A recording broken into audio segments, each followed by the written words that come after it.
Her purpose. Second is कि हम आ गए हैं, बट अवेयर हैं, तो हमको खुद को चाहिए कि हम अपना पर्पस आइडेंटिफाई कर लें, बिकॉज विदाउट पर्पस जिंदगी जीने का किसी को मजा नहीं आता है, किसी को मजा नहीं आता, नोबडी लाइक्स बैड सरप्राइजेस। सो अगर आप अपनी जिंदगी का पर्पस कि यार मैं इस धरती पे आया हूँ, थोड़ा सा चिंतन करते हैं, थोड़ा सा सोचते हैं और डिसाइड कर लेते हैं कि मेरी जिंदगी का पर्पस क्या होगा। तो बहुत सारे लोग बिल्कुल खूबसूरत बात बोलते हैं कि मैं इस धरती के ऊपर आया हूँ, जब तक मैं बच्चा हूँ तब तक मेरे पेरेंट्स मेरा ध्यान रखना, लेकिन जैसे ही मैं थोड़ा सा बड़ा होता हूँ तो मुझे समझ में आता है कि I have to take care of my parents, then I get married, I have to take care of my spouse, then I have got kids, I have to take care of my kids. और यही मेरी जिंदगी का मकसद है, यही purpose है, और हम इसको सब लोग जीते भी हैं।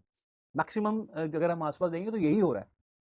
तो यहाँ पर एक इसके अलावा एक डायमेंशन जो है वो मैं आपके साथ शेयर करना चाहता हूँ कि आपकी हमारी जिंदगी का किसी भी एंगल से आप देखें, तीन डायमेंशंस की बात कर रहे हैं। एक जो ऊपर वाले ने भेजा है, दूसरा जो आपको समझ में आ गया, और तीसरा उन दोनों का मिक्स करके एक मैं यूनिवर्सल चीज आपके साथ शेयर कर रहा हूँ कि अगर हमारा एंगल ये हो जाए, अगर हमारा फोकस ये हो जाए कि ये वाला पर्पस है, तो भगवान का पर्पस जो उसने सोच के भेजा है, और आपका जो रूटीन पर्पस है कि बच्चे संभालने हैं, पेरेंट्स का ध्यान रखना है, नौकरी करनी है एंड ऑल दोस थिंग्स, वो वाला पर्पस, तो बहुत जबरदस्त तरीके से हो जाएगा। बड़े ध्यान से देखिएगा, बड़े ध्यान से समझिएगा इस बात को।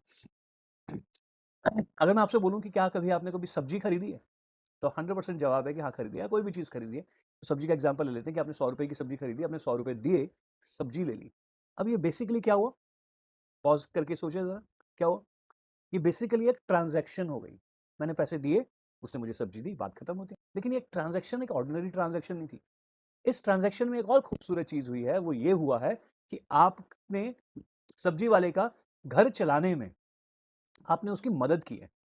ये डेलिबरेट मदद नहीं है, ये सिचुएशनल मदद है, बट आपकी सब्जी खरीदने से उसका घर चलेगा, ये ऑटोमेटिकली एक मदद हो गई। और उसने आपका समय बचा दिया कि आपको खेतों में नहीं जाना पड़ा सब्जी लेने के लिए, या दूर एक मंडी में नहीं जाना पड़ा सब्जी लेने के लिए, और आपने उसका समय बचा दिया, एंड बोथ आर हैप्पी। आपने सब्जी बेची, आपका घर चलेगा, उसने सब्जी खरीदी, उसका समय बच गया, बोथ आर हैप्पी। तो इसमें हुआ क्या, दोनों ने एक दूसरे की मदद कर दी, बोथ हेल्प्ड ईच अदर।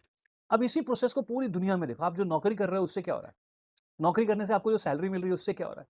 तो पूरी दुनिया जो है ना वो एक दूसरे की मदद ही कर रही है। Paid unpaid is a different thing, but ultimately everybody is helping each other, everybody is doing something for each other, paid unpaid different story, right? Now अगर हमारा ये नजरिया हो जाए कि हम जो भी कर रहे हैं बेसिकली मदद कर रहे हैं, और उसके बदले में आप ले रहे हैं पैसे, बहुत अच्छा, नहीं ले रहे हैं पैसे, बहुत अच्छा है, आपकी सेटिस्फेक्शन है कि if you are happy, either ways fantastic.